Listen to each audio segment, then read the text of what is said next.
বলছে কি যে এখানটা না ভালো লাগছে না, চল ওই দিকটা যা, স্মেলটা ভালো লাগছে না। আমি বললাম কেন? তো ভালোই তো লাগছে, কি খারাপ আছে এটাতে? দিদি বলছে মজা করিস না, চল। আমি বলছি দাঁড়া, এখানটায় থাক, একটু ভাল লাগছে তো। এরকম করলাম। তো হঠাৎ করে আমি ফিল করতে শুরু করলাম কি যে একটা ওয়েট আমার মধ্যে, একটু ভারী ভারী লাগছে নিজেকে। অদ্ভুতভাবে মুডটা অফ হয়ে গেল। মুডটা অফ হয়ে গেল মানে কি, যে এক্ষুনি হইচই করছিল, আনন্দ করছিল, সে হঠাৎ করে কারোর সাথে কথা বলছে না। চুপ হয়ে গেলাম, একেবারে চুপ। চুপ হয়ে যাওয়ার পরে দিদি বলছে কি হয়ে গেল, কি কিছু হয়েছে? বলছি না।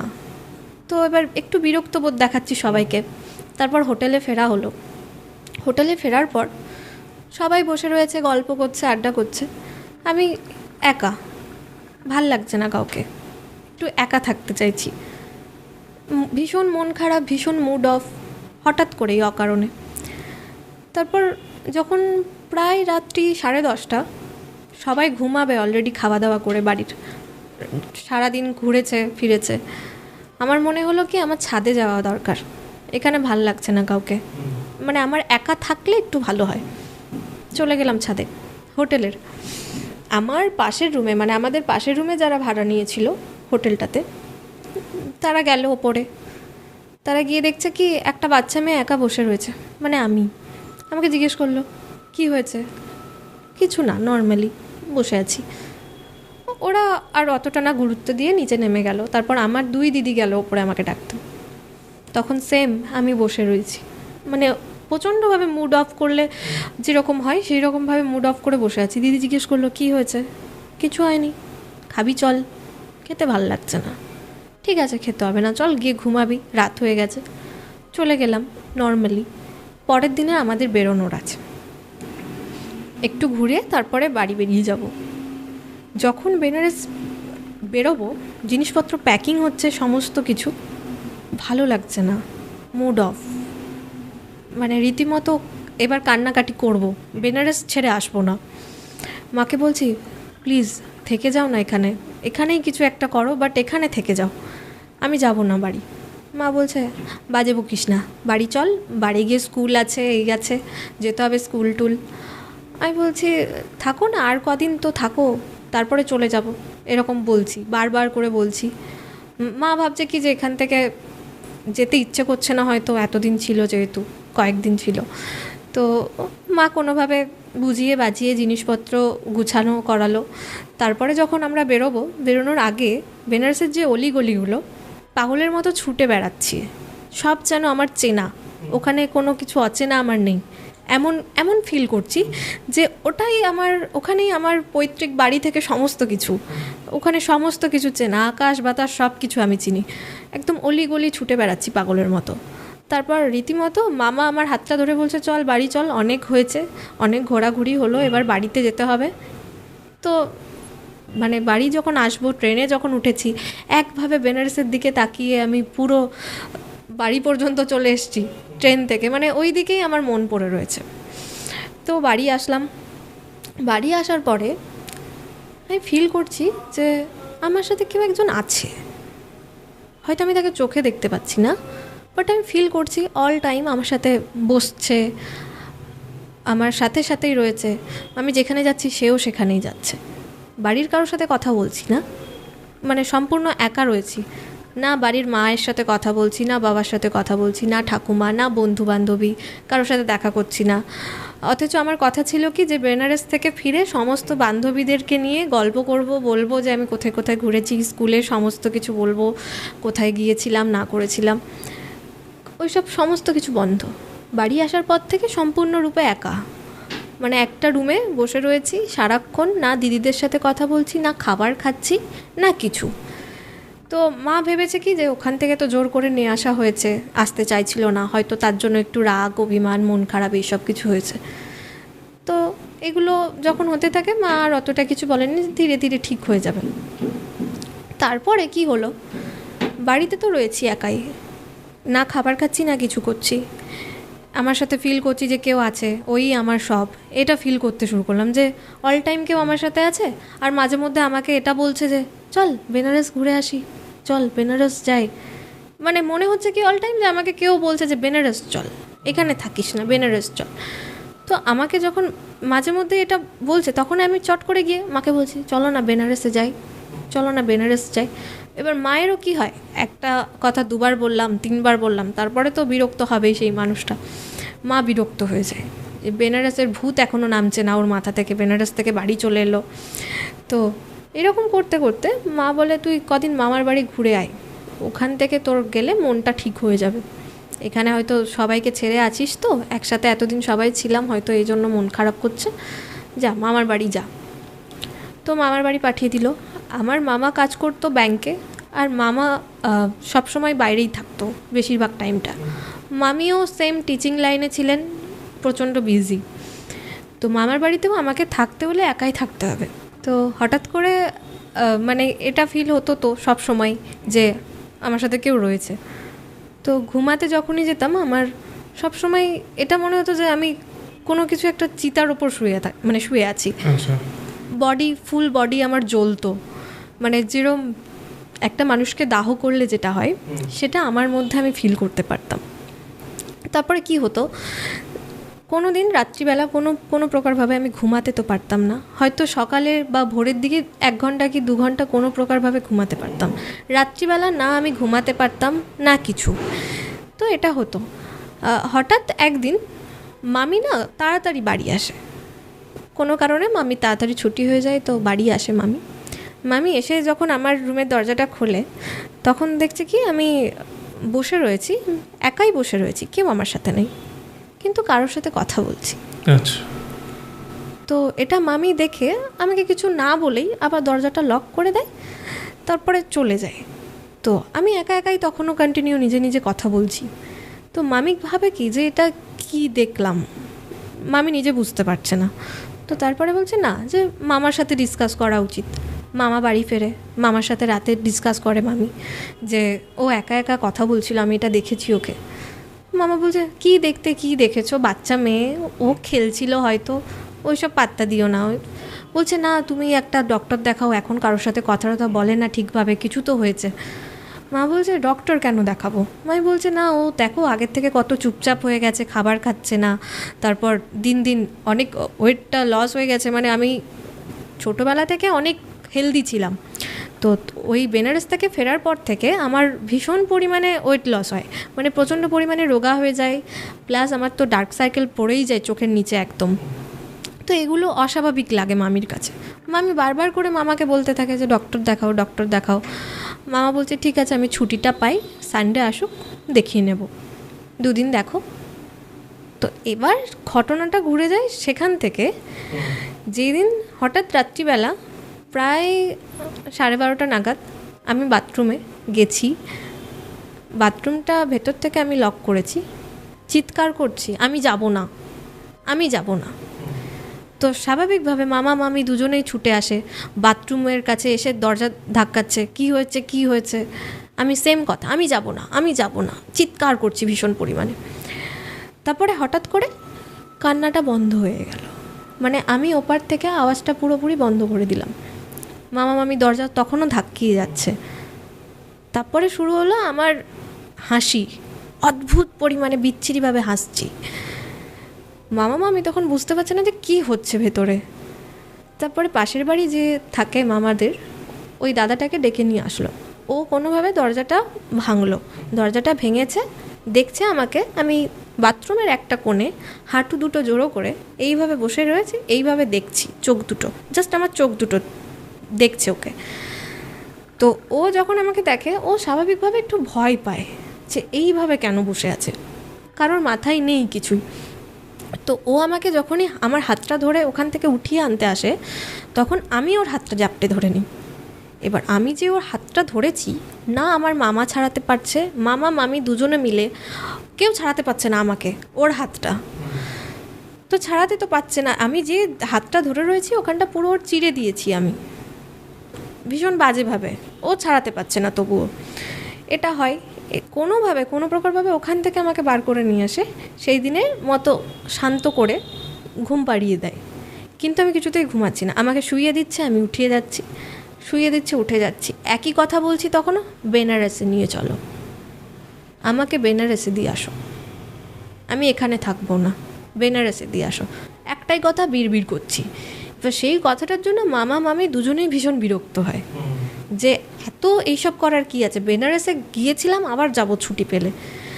তো এটাই বলছে। এবার ভাবছি আমি জেদ করছি, করছি, কিন্তু তারপরে কি হয়, ওই দাদাটা অসুস্থ হয়ে যায় যে আমাকে ওই দিনে নিতে এসেছিল। ও দুদিন না খাবার খেয়েছে, না কিছু করেছে। ও সেম আমার মধ্যে যেগুলো হয়েছিল এতদিন ধরে যেটা হচ্ছে, ওরও সেম দুদিন ওটা হয়। এবার যেহেতু ওর বাড়িতে মানে ওর ঠাকুমা পুজো আচ্ছা করে ভীষণ পরিমাণে, তো ওকে কোনোভাবে ঝাড়ফুঁক দিয়ে ঠিক করে।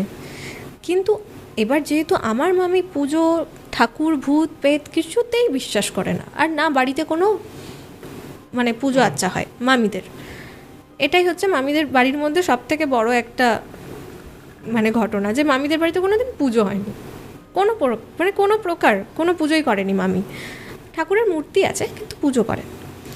তো ওই দিদাটা একদিন আমাকে দেখতে আসে, যে দেখতে যাব যে এ তো অসুস্থ হয়ে গেছিলো, কি এমন যে জিনিসটা। যখন দেখতে এসছে দিদা, ওই দিদাটা যে এসেছে বাড়িতে আমার পছন্দ না। আচ্ছা, কেন আসবে? যেহেতু পজিটিভ এনার্জি, আমার মধ্যে একটা নেগেটিভ এনার্জি আছে, আমি ওকে সহ্য করতে পারছি না। ও যখনই বাড়ি থেকে এসছে আমার একটা অস্বস্তি বোধ হচ্ছে, মানে কখন যাবে, মানে কথা তো বলছিই না কারোর সাথে। প্লাস ও যে এসছে আমাদের বাড়িতে, মামাদের বাড়িতে, আমার পছন্দ হচ্ছে না। এবার ও আমাকে দেখে বুঝতে পারে যে কিছু তো হয়েছে। বলছে লঙ্কা নিয়ে আসো, মামিকে বলছে শুকনো লঙ্কা নিয়ে আসো। শুকনো লঙ্কা নিয়ে আসে, শুকনো লঙ্কা পোড়ানো হয়। সবাই যেখানে কাশি মানে কেশে কেশে হাঁচি হচ্ছে, সেখানে আমার মানে কিছুই হচ্ছে না, কিছুই হচ্ছে না আমার। এবার কি বলে যে এই লঙ্কা পোড়ানোটার একটা মানে প্রকার আছে, যে লঙ্কা পোড়ালে এইসব নেগেটিভ এনার্জি দূর হয় এইসব। কিন্তু যখন দেখছে যে আমার কিছুই হচ্ছে না, তখন ওই দিদাটা না একটু কোনো প্রকারভাবে একটু ভয় পেয়ে যায় যে এরা তাহলে এত সহজে যাওয়ার নয়। দিদা মামিকে ডাইরেক্ট আলাদা করে ডেকে বলে, তুমি বাড়িতে পুজো করো না? আমি বলছে না, আমি বিশ্বাস করি না তো এইসব, আর পুজো টুজো করলে অনেক ব্যাপার থাকে, এগুলো আমি মানতে পারবো না, তাই আমি করি না পুজো।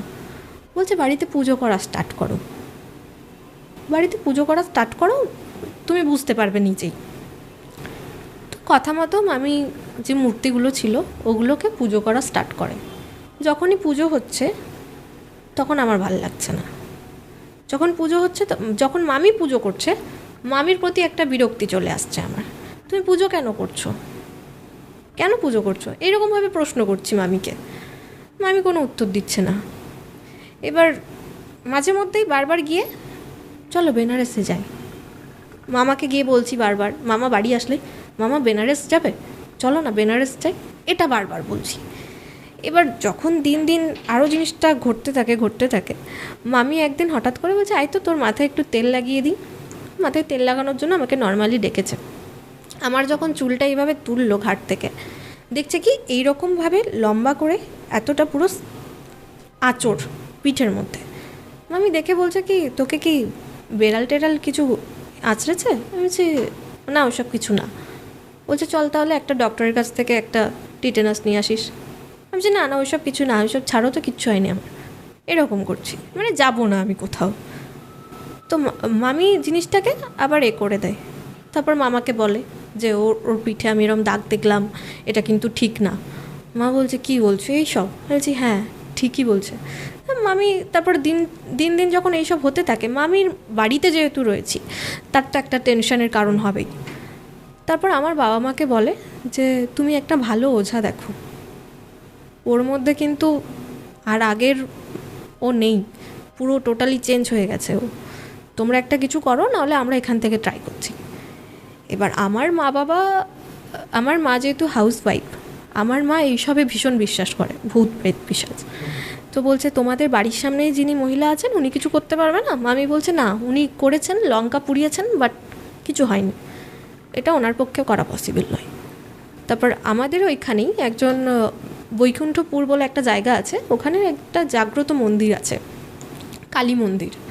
তো ওই লোকটা যায় একটা তাবিজ নিয়ে, ওই মহিলাটাদের বাড়িতে। যেহেতু মামাদের বাড়িতে কোনো পুজো হয় না, তাই মামাদের বাড়িতে না গিয়ে ওই মহিলাটাদের বাড়িতে যাই যেখানে পুজো আচ্ছা করে। ওখানে নিয়ে যাওয়া হয় আমাকে এটা বলে যে চলো তোমাকে বেনারস নিয়ে যাব, নাহলে আমি মামাদের বাড়ি থেকে বেরোচ্ছি না। এবার যেহেতু মামাদের বাড়িতে কোনো পুজো হয় না, কোনো কিছু হয় না, মামাদের বাড়িটা কি হয়ে গেছে, মামাদের বাড়িটা একমাত্র আমার জায়গা হয়ে গেছে, আমি ওখান থেকে বেরোতে চাইছি না। এবার মামা বলছে কি চল তোকে বেনারসে নিয়ে যাব, রেডি হ। এবার এটা যখনই বলেছে তখন আমার একদম আনন্দের সহকারে আমি বলছি হ্যাঁ চলো তাহলে, কখন যাবে, আমি এক্ষুনি যাচ্ছি। বলছে চল তাহলে বেরো, রেডি হ। এবার আমি রেডি হয়ে গেছি, পুরো জামা কাপড় গুছিয়ে নিয়েছি ট্রলির মধ্যে, জামা কাপড় গুছিয়ে নিয়ে চলো। এবার তখন হচ্ছে সকালবেলা, তো এরকম স্নান টান করিয়ে আমাকে মামা বলছে চলো বেনারসে চলো। এবার আমার মামা বুদ্ধি করে বলছে ট্রলি ফলি গুছিয়ে নিয়েছিস তো? আমি বলছি হ্যাঁ। বলছে চল তুই মামির হাত ধরে যা, আমি পিছনে যাচ্ছি। আমাকে মাঝে রাখলো, দুজনে, মামি আগে আছে মামা পিছনে আছে, যাতে আমি ছুটে না চলে আসতে পারি। তো যখনই ওই দিদাটাদের বাড়ি সামনাসামনি আমি গেলাম, আমি জোরে হাঁটতে শুরু করলাম যাতে ওই বাড়িটা আমি তাড়াতাড়ি টপকে যাই। মামি একটা হাত ধরলো, মামা একটা হাত ধরলো, দুজনে যে আমার হাত ধরেছে আমি তখন বুঝতে পেরে গেছি যে আমাকে তার মানে এরা এখানে নিয়ে যাবে। তখন আমি দুজনকেই কোনো প্রকারভাবে মানে যাতে আমাকে ছাড়াতে পারি। এবার ওরা আমাকে সামলাতে পারছে না, একটা বাচ্চা মেয়েকে ওরা দুজন সামলাতে পারছে না। আমার মধ্যে এত তখন জোর চলে এসছে, কোনোভাবে আমাকে টেনে হিচড়ে ওখানে নিয়ে যাওয়া হয়। টেনে হিচড়ে নিয়ে যাওয়ার পরে যখন ওরা নিয়ে গেছে তখন আমার আসল রূপটা ওখানে বেরিয়েছে। কেন নিয়ে এসছিস আমাকে এখানে, বেনারসে নিয়ে চল, তুই তাকারি শুরু করেছি তখন আমি। ওই যে লোকটা যে এসেছিলেন বৈকুণ্ঠপুর থেকে যিনি এসছে, সোজা কোনো কিছু কথা না বলে আমার গলার ওপর তাবিজটা দিয়ে দিল। তাবিজটা দিয়ে দেওয়ার পরে কে তুমি, কি চায়, আমি বেনারসে দিয়ে আই, আমাকে যেখান থেকে নিয়ে আসা হয়েছে আমি সেখানেই যাব, একে নিয়ে যাব। ও যে ওকে নিয়ে আসছি, ও আমাকে নিয়ে যাবে, এটা ওর মানে ও ভেবে নিয়েছে। বলছে ওকে ছেড়ে দে, ও তো কিছু করেনি। বলছে আমি ওর সাথে এতদিন থেকেছি, ওকে আমি না নিয়ে যাব না। মানে এটা হয়ে গেছে যে হয় না একটা মায়া, ওদেরও কিন্তু মায়া কাজ করে। ও যে আমার সাথে এতদিন থেকেছে, হ্যাঁ আমি তো একা একা থাকতাম, ও সেটা দেখেছে যে ও একা একা আছে। এবার কি হতো, ওই যে আমি একা একা কথা বলতাম, ওর সাথে কথা বলতাম, সব কিছু বলতাম, ও আমাকে হয়তো কিছু বলতো, সেগুলো দুজনে কি করতাম, কথা টথা বলতাম। এই জন্য ও আমাকে ছেড়ে যেতে চাইছে না, ও আমাকে নিয়ে বেনারসে যেতে চাইছে, কিন্তু ও তো অলরেডি মৃত, ও তো নেই পৃথিবীতে। এবার জিনিসটা কি হয়েছে, ওকে যখন ছাড়তে বলা হচ্ছে, ওর একটাই কথা, আমি যাব না, আমি যাব তখনই যাব যখন এ আমার সাথে যাবে, না হলে আমি সব কিছু শেষ করে দেব। আচ্ছা, তো কথাটা এইখান অবধি যখন চলে যায় তখন লোকটা ঠিক করে কি যে যজ্ঞ কিছু করা যেতে পারে। এবার ওকে মানে ছাড়ানোর জন্য ওই দিনেই পুজো টুজো করা হয়, অনেক ধরনের 2-3 জন এসে পুজো টুজো করে। একার পক্ষে ওই পুজোটা নাকি করা সম্ভব নয়, 2-3 জন মিলে পুজো করে টানা। তারপর পুজোটা হওয়ার পরে টানা 2 দিন আমি ঘুমিয়েছি, না কারোর সাথে কথা বলেছি, না খাবার খেয়েছি, না কিছু। টানা 2 দিন ঘুমিয়েছি। টানা 2 দিন ঘুম থেকে ওঠার পরে আমি বলছি কি হয়েছে, আমার এত মাথা ব্যথা কেন করছে। ঘুম থেকে ওঠার পর জাস্ট এটা বলেছি। তারপর ধীরে ধীরে ওটা আমার থেকে ছাড়তে প্রায় 1-1.5 বছর টাইম লেগেছিল। একেবারে যে ছেড়ে চলে গেছে তা নয়, ধীরে ধীরে টাইম লেগেছে ওটা যেতে আমার থেকে। তারপর বন্ধু বান্ধবীদের সাথে কথা বলতে, মিশতে, আবার নতুন করে অনেক টাইম লেগে গেছিলো আমার। মানে কোথাও আমরা যখন যাচ্ছি বা রাস্তায় বেরোচ্ছি, যেখানেই যাই, এটা কোনো দিন বলা উচিত না যে এই স্মেলটা ভালো বা এই স্মেলটা কোথায় থেকে আসছে, একদম না। তো মানে সামান্য একটা স্মেলের কথা বলতে গিয়ে এত বড় বিপদ। কি আর বলবো, মানে সবসময় আপনাদেরও সাবধান করি এই বিষয়গুলো। আর যারা এগুলো মানেন না তাদের বলে দিচ্ছি যে এই আমাদের পডকাস্ট বা যে কোনো হরর কিছু দেখলে সেটা এন্টারটেনমেন্ট পারপাসে দেখুন। আর আর কি বলবো, আর এই প্রথমত এই প্রথম ঘটনাটা কেমন লাগলো আমাদের জানান। এবার পরিণীতার কাছে সেকেন্ড আরেকটি ঘটনা আছে ওর লাইফে হয়েছে, সেটার দিকে যাব। তাহলে এবার পরিণীতার কাছে সেকেন্ড স্টোরিটা শুনবো। দ্বিতীয় গল্পটা ঠিক গল্প না, এটা আমার জীবনের সব থেকে বড় কাহিনী বলা যেতে পারে। মানে আমার জীবনের বলা ভুল, আমার পুরো পরিবারের। মানে আমার পরিবার এখনও তার মাসুল গুনছে। আমার জয়েন্ট ফ্যামিলি। আমার দাদু বলা যেতে পারে ছোটোখাটো একজন জমিদার ছিলেন। 6টা ছেলে 4টে মেয়ে আমার দাদুর পরিবার, এই নিয়ে পুরো একদম ভরা সংসার। 6টা জেঠিমা, এখনও পর্যন্ত আমাদের সবাই একসাথেই থাকা হয়। তো আমার যে বড় জেঠিমা রয়েছে, তার বড় ছেলে একটু অ্যাবনর্মাল, ঠিক আছে, মানে অন্য ধরনের। তো তার বিয়ে দেওয়া হয় একজন মহিলার সাথে, যিনি অত্যন্ত সুন্দর, গুণী, সব কিছু ভালো। যেহেতু তিনি গরিব ছিলেন, তার জন্য তার মা ওই দাদার সাথে বিয়ে দেয়। তো বিয়ে দেওয়ার পরে যখন আমার জেঠিমারা জানতে পারে যে ওর একটা রোগ আছে, রোগটা তেমন কিছু না, জাস্ট সুগার, খুব হাই লেভেলের সুগার রয়েছে। তো আমার ওই বড় বৌদির প্রেগনেন্ট হয়। আর যখন উনি প্রেগনেন্ট হয়, তখন আমাদের বাড়িতে চলছে আমার সেজো জেঠিমার মেয়ের বিয়ে। এবার বিয়ে বাড়ি যেহেতু সবাই কী হয়, একটু আনন্দ মিষ্টি খাওয়া দাওয়া তো চলবেই। তো ওইদিকে বড় বৌদি তো প্রেগনেন্ট, তার সাথে আমার বড় জেঠিমার মেয়ে ছিলেন যিনি, সেও প্রেগনেন্ট। মানে একদিকে বৌমা, একদিকে মেয়ে, দুজনেই প্রেগনেন্ট। এবার তার উপর বাড়িতে আমাদের অনুষ্ঠান, সবাই ভীষণ আনন্দ, মানে আনন্দের মধ্যে রয়েছে। তো এবার ওই বিয়ের মধ্যে ওনাকে ডক্টর বলে দিয়েছিল যে দেখো, যেহেতু তোমাদের বাড়িতে বিয়ে বাড়ি আসছে, তুমি প্রেগনেন্ট, তার উপর তোমার সুগার আছে, তুমি কিন্তু ভুলেও মিষ্টি খেও না, তুমি একদম ভুলেও মিষ্টি খাবে না, তুমি আর যাই খাও। এবার কোনো প্রকারভাবে হয়তো লোভটা সামলাতে পারেনি, মিষ্টি খেয়েছে। বিয়ে পুরো শেষ হয়েছে। বিয়ে শেষ হওয়ার পরে শরীরটা ভীষণ খারাপ হয়ে গেছে, উনি পুরো ধীরে ধীরে ফুলতে শুরু করেছিল। তারপর ডেলিভারি ডেট চলে আসে। ডেলিভারি ডেট যেই দিনে আসে, তার মানে যেই দিন ডেলিভারি হবে সেই দিনে ওনার মেয়েরও ডেলিভারি, জেঠিমার, আর ওই বৌদিরও ডেলিভারি, দুজনেরই ডেলিভারি। এবার ওনাদের মধ্যে কনফিউজড এটা নিয়েছিল যে কাকে বাঁচাবে, কারণ বৌদিকে বাঁচাতে গেলে বৌদির ওপর টাকা ইনভেস্ট করতেই হবে। আর আমার বড় জেঠু ওই রকম ধরনের মানুষই না যে 1 টাকাও তার বৌমার ওপর খরচ করবে, একটু কৃপণ টাইপের। টাকা পয়সা হয়তো আছে কিন্তু খরচ করবে না। এবার কি হয়েছে, যখন ডেলিভারির জন্য হসপিটালে নিয়ে যাওয়া হয়েছে বড় বৌদিকে, তখন এইদিকে তো পুরোপুরিভাবে বিয়ে এখনও সেরে ওঠেনি, মানে দিরাগমন এইসব রয়েছে, এইসব নিয়ে। তো রিসেপশনের পরের দিন ওনার ডেলিভারি নিয়ে গেছে ওনাকে। এবার ওইদিকে ওনার মেয়েকেও নিয়ে গেছে।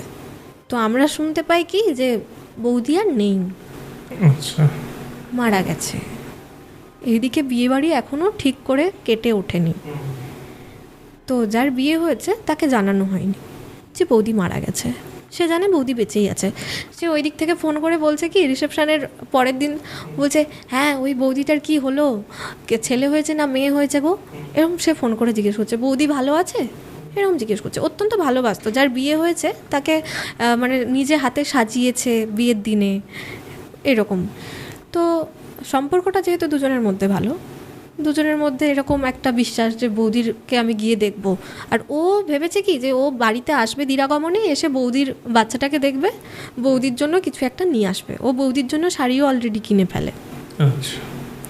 তো আমার বড় জেঠু, বৌদির যে বাচ্চাটা হয়, মেয়ে হয়, ঠিক আছে, তো ওই মেয়েটাকে একজনকে দিয়ে দেয়। এবং আমরা জানি না যে বৌদির তারপর কি হয়।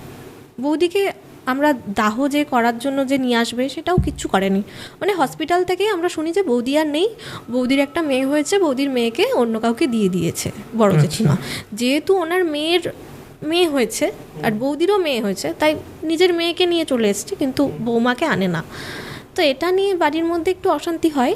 তারপরে বলছে যে ওর যেহেতু বৌমা, ওর ছেলে, না কিছু বলাই ভালো, জিনিসটা চেপে যায়।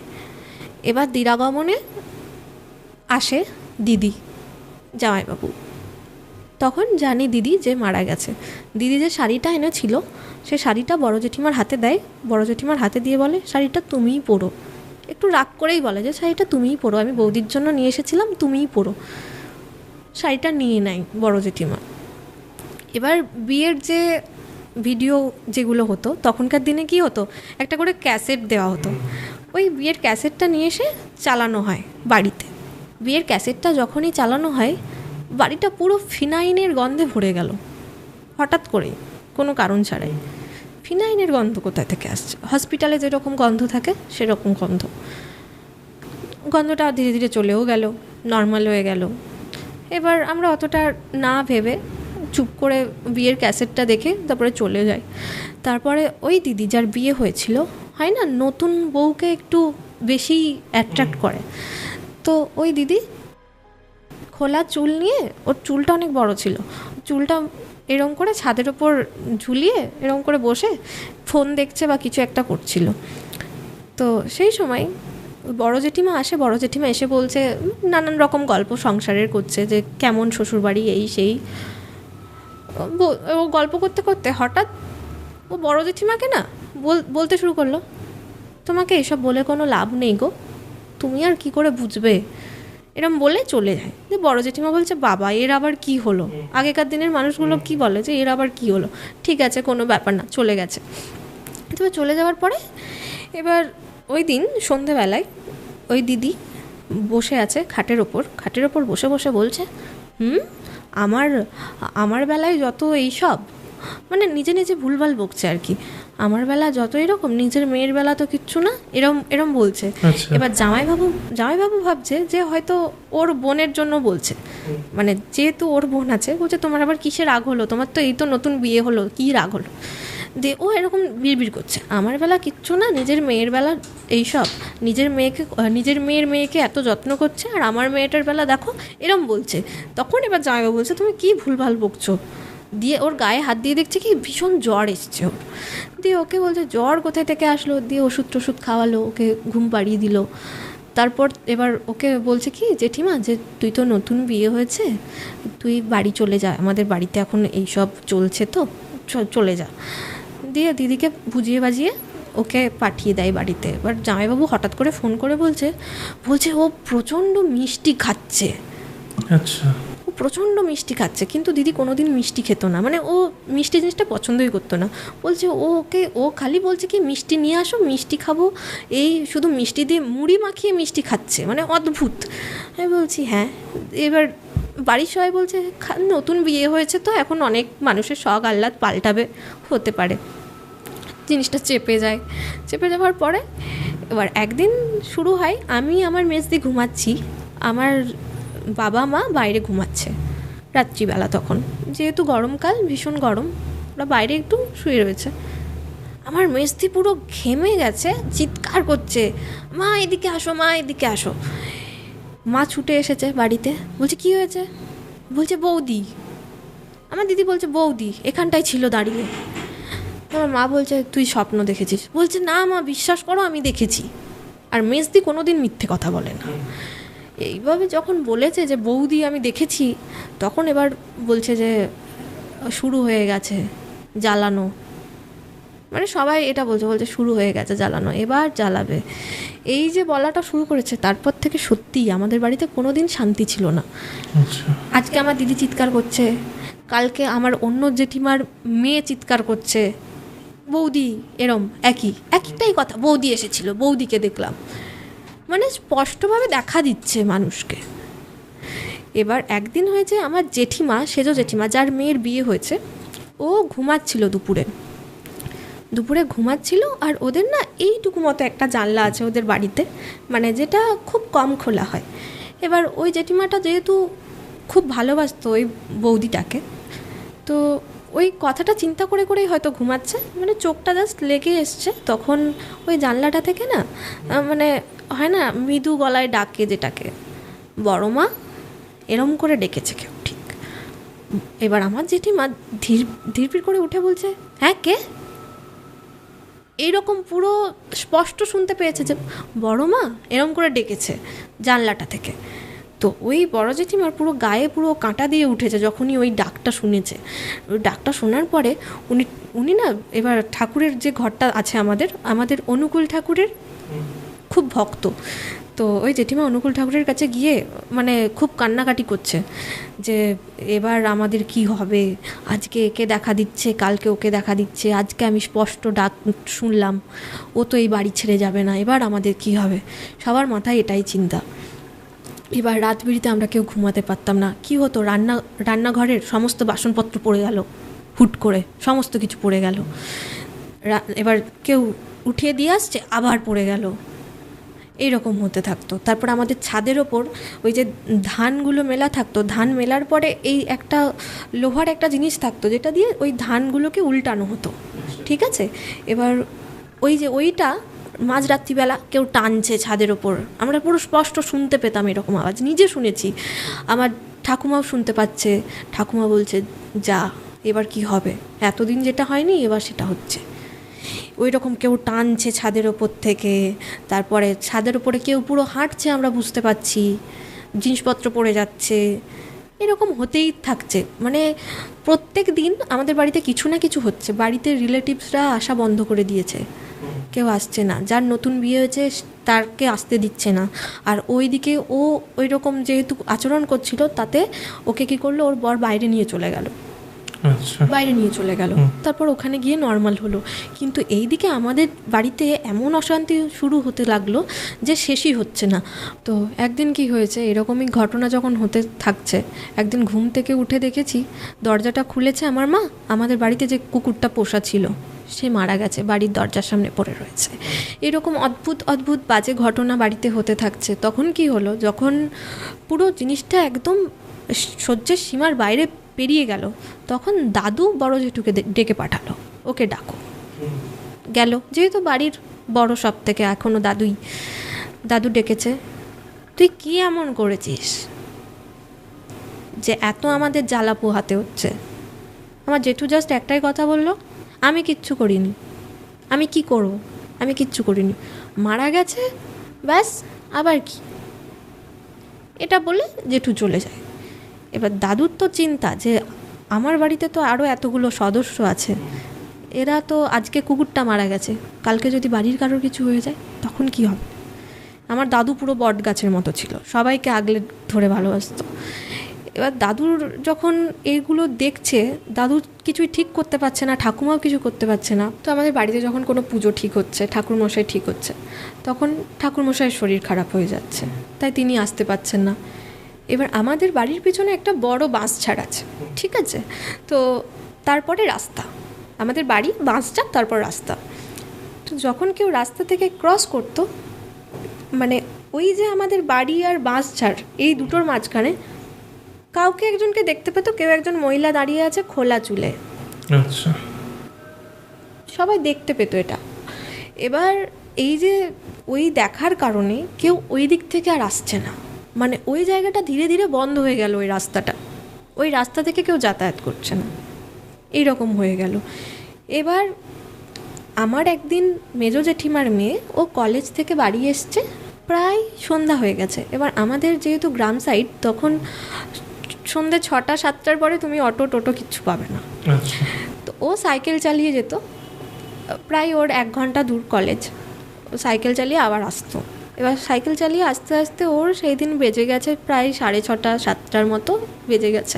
ও এসছে, বাড়ি এসেই আমাদের যে দালানটা আছে ওখানে একটা কাঠের তক্তপোষ ফেলানো থাকতো, ও এসে ওখানটায় জাস্ট শুয়েছে। ও শুয়ে হাত পা অলরেডি বাঁকতে শুরু করলো, নর্মাল শুয়ে রয়েছে, অনেক বড় মেয়ে, কলেজে পড়ে, মানে বুঝতে পারছো, হাত পা বাঁকতে শুরু করলো। হাত পা বাঁকতে শুরু করতে করতে অদ্ভুত আচরণ করছে, মুখ থেকে অদ্ভুত অদ্ভুত আওয়াজ বার করছে। তারপরে এবার মেজো জেঠিমা, যেহেতু একটাই মেয়ে, 2টো ছেলে, মেজো জেঠিমা ওকে এসে ধরলো এরকম করে, কী হয়েছে বল, কী হয়েছে বল, কোথায় শরীর খারাপ লাগছে, কী হয়েছে, ডক্টর ডাকবো, এরকম করছে। ও তখন বড় জেঠিমার নাম নিয়ে বলছে, ওকে ডাক, খুব বাজে একটা বিচ্ছিরিভাবে বলছে, ওকে ডাক, এরম করে। যখন বড় জেঠিমা ওকে দেখে ভয়ে গুটিয়ে গেছে, তখনও বলছে, আমার মেয়েকে দিয়ে দিলি, তোর মেয়েকে কে বাঁচাবে, এরম বলছে। কিন্তু ও যে সবাইকে ধরছে, কিন্তু বড় জেঠিমার মেয়েকে ও ধরছে না, বা ও বড় জেঠিমার মেয়েকে বা বড় জেঠিমার কিছু খারাপ করছে, কাউকে কিছু করছে না, ও এই দিকের লোককে টর্চার করছে। মানে ও দেখাতে চাইছে যে দেখ আমি কি করতে পারি। তো বড় জেঠিমা খুব ভয় পেয়ে যায়। তখন বড় জেঠিমা ওই অবস্থাতেই ওই দিদিটার পা ধরে, মানে আমার ওই মেজো জেঠিমার মেয়ের পা ধরে খুব কান্না করতে থাকে যে আমার অনেক বড় ভুল হয়ে গেছে, আমি বুঝতে পারিনি এরকম হবে, আমাকে ক্ষমা করে দে মা, আমি কোনো দিন এরকম করব না আর, তুই আমাকে ক্ষমা করে দে, তুই এখান থেকে ছেড়ে চলে যা, তোর পায়ে আমি পায়ে পড়ছি আমি, আমাদের এখান থেকে তুই শান্তি দে। বলছে আমি শান্তি দেব না, আমার মেয়েকে ফিরিয়ে নিয়ে আয়, আমি শান্তি দেব না হলে। তারপরে ওই দিনেই আরও একটা কথা আমরা জানতে পারি যে ওই বৌদিকে দাহ করা হয়নি, বড় জেঠিমা আর বড় জেঠু মিলে ওকে মাটির নিচে পুঁতে দিয়েছিল। এর কারণেই ওর এত টর্চার, মানে আমাদের মানে শ্রাদ্ধ বা অন্তিম ক্রিয়া কিছুই হয়নি। এই জন্যই ওর কিন্তু পুরো যে এটা এত টর্চারে পরিণত হয়ে গেছে। মানে স্বাভাবিকভাবে ওর যদি যেগুলো করা দরকার সেগুলো করে দিত, হয়তো এতটা কিছু হতো না, কিন্তু যেহেতু ওর কোনো কাজকর্ম কিছুই করা হয়নি, তার কারণে কি ও পুরো আমাদের ফ্যামিলিকে ঠিক করে নিয়েছিল যে পুরো শেষ করে দেবে, পুরো শেষ করে দেবে। আর অলরেডি ও তাই করছিল। এরপরে কি হয়, বড় জেঠিমা ওর পায়ে পড়ে, কাকুতি মিনতি করে কান্নাকাটি করে, ও সেম কথা, আমি ছাড়বো না কাউকে, আমি সবাইকে মেরে ফেলবো, সবাইকে শেষ করে দেবো, আমার মেয়েকে নিয়ে আসো।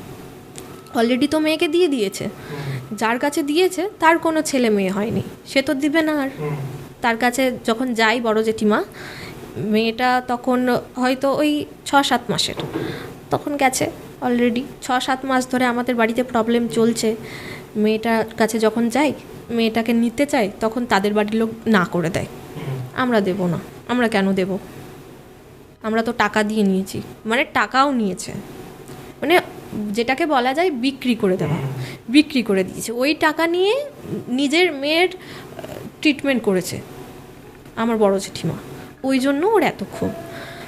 তো এবার ওকে মানে যখনই কাউকে ও করে নিত, তখন ও এত টর্চার করতো তাকে যে সীমার বাইরে। বেশিরভাগ যেটা করতো সেটা হচ্ছে যে ওই হাত পা বেঁকে যেত, হ্যাঁ, নিজেকে নিজে মারতে শুরু করতো, মানে আমার মধ্যে যদি ও আসতো তাহলে আমি নিজেকে নিজে মারবো, এরকম হতে শুরু করতো, পাগলের মতো আচরণ করা, এইগুলো তো স্বাভাবিকভাবে খুব ভয় পেয়ে যেত। তো এবার একদিন আমাদের বাড়িতে ঠিক করা হলো যে না, এবার যাই হয়ে যাক, একটা বাড়িতে যজ্ঞ করা হোক, বাড়ির যে এটা হয়েছে, মানে এই অভিশাপটা থেকে অন্তত যাতে বেরোনো যায়। তো লাস্ট দিন বড় জেঠুকে বলানো হয় যে তুমি এইটা করবে, এই যজ্ঞটা, তোমাকে এই যজ্ঞতে বসতে হবে, তোমার যে তুমি পাপটা করেছো, এই পাপটা তোমার এইটার মধ্যে দিয়েই একমাত্র ক্ষয় হবে, না হলে হবে না। বড় জেঠু রাজি হয়, বড় জেঠুকে নিয়ে আসা হয়, বড় জেঠিমা আসে, সবাই আসে, বাড়ির অনেক রিলেটিভসরা আসে। সেই দিনে পুজো যখন করতে বসো, তখন বড় জেঠির ওপর ভর করে বৌদি। তারপরে মানে অনেক ঝামেলা, মানে ঝামেলা বলতে কি, বড় জেঠির মধ্যে যখন আসে জিনিসটা, তখন বড় জেঠু বড় জেঠিমার গলাটা টিপে ধরে।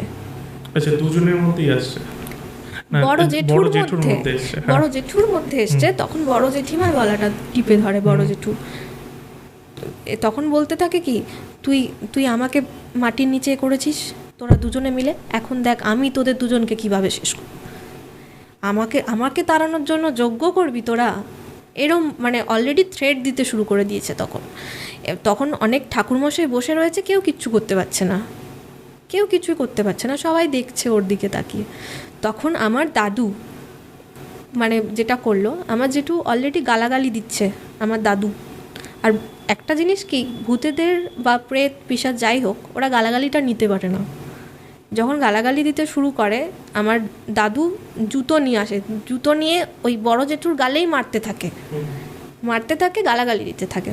বলে ছাড়, ওকে ছাড়, তুই মারা গেছিস, তুই তো আর নেই, তো তুই যখন কিছু করতে পারলি না, এখন এসে কি করবি তুই? তোর মেয়েকে দিয়ে দিয়েছে, তোর মেয়ে ভালো আছে ওখানে, এরকম করে বোঝাচ্ছে প্লাস মারছে। তো জিনিসটা ধীরে ধীরে যখন ঠান্ডা হচ্ছে তখন জেঠু বসলো। জেঠু বসে আমার বড় জেঠিমাকে বলছে, হয় তুই মরবি নয় আমি মরব, যে কোনো একজন মারা যাবে, তারপরে থামবে, না হলে থামবে না। তখন কি করলো, বড় জেঠু গলায় যে গামছাটা ছিল সেটা নিয়ে দৌড়ালো। নিজেদের ভুলটা ঠিক করার জন্য বড় জেঠু কী করলো, ওই গামছাটা নিয়ে দৌড়ালো আর ওই বাঁশঝাড়েই গেল। বাঁশঝাড়ে গিয়ে ওখানে একটা দেবে তার মধ্যে, তখন দাদু টাদু সবাই মেয়ে গিয়ে ছাড়িয়ে ওকে নিয়ে আসলো। তারপরে তার জন্য অনেক প্রায়শ্চিত্ত যেগুলো করে, মন্দিরে অনেক দান টান এইগুলো করে মোটামুটি ওটাকে ঠিক করা হয়। এখন ঠিক আছে? এখন ঠিক আছে বলতে, যে মেয়েটাকে দেওয়া হয় ওই এদের বাড়িতে, ওই মেয়েটা মাঝে মধ্যে আমাদের বাড়িতে আসে। আচ্ছা, আসে। সে কি জানে সব? বাচ্চা না, সে জানে না কিছু। সে জানে এটা আমার আর একটা দিদার বাড়ি। ও আসে, বাড়িতে ঘুরে টুরে যায়, এটাই। বাট ও ওর কোনোদিন মাকে দেখেনি। ও জানে ওটাই ওর মা।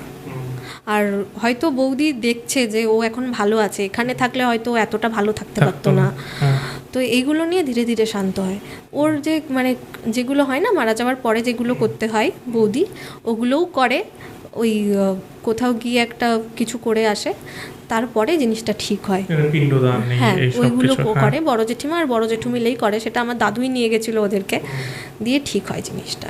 আচ্ছা, এখন ঠিক আছে, সেটাই হচ্ছে ব্যাপার। এখন আমাদের ফ্যামিলি ঠিক আছে, জেঠু জেঠিমাও ঠিক আছে। জেঠু জেঠিমা ঠিক আছে। আমার জেঠু মারা গেছে, মারা গেছে এই কিছুদিন হলো মারা গেছে, এই 1 বছর 2 বছর হলো মারা গেছে। দুটো ঘটনাই দু রকমের, কি বলবো, পরপরই। ওটা ছোটবেলায় হয়েছে, আর এটা কবে হয়েছে? এটাও আমি অনেক ছোট, তখন আমার জ্ঞান হয়নি। এটা সম্পূর্ণটা আমার এটা কি তার আগে, বেনারসের আগে? হ্যাঁ, বেনারসের আগে। এটা আমি দেখেছি, প্লাস এটা আমি শুনেওছি।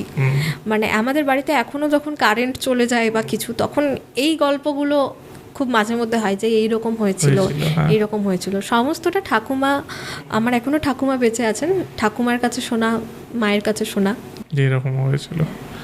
যাক, ভালো থেকো। আর আপনাদের কেমন লাগলো এই দুটো ঘটনা আমাদের কমেন্ট করতে ভুলবেন না। আর আপনারাও যদি এখানে এসে ঘটনা শোনাতে চান, তাহলে নিচে একটি নাম্বার যাচ্ছে, সেই নাম্বারে পুরো ঘটনাটি অডিও রেকর্ড করে আমাদের হোয়াটসঅ্যাপে পাঠিয়ে দিন। তারপর আমরা শুনবো আর আপনাদের ডেকে নেব এখানে, আর আপনারাও শোনাতে পারবেন আপনার ঘটনা আমাদের দর্শককে। আজকের মতো আসছি, আবার দেখা হচ্ছে পরের শুক্রবার ঠিক রাত 9টায়। ভালো থাকবেন, ধন্যবাদ।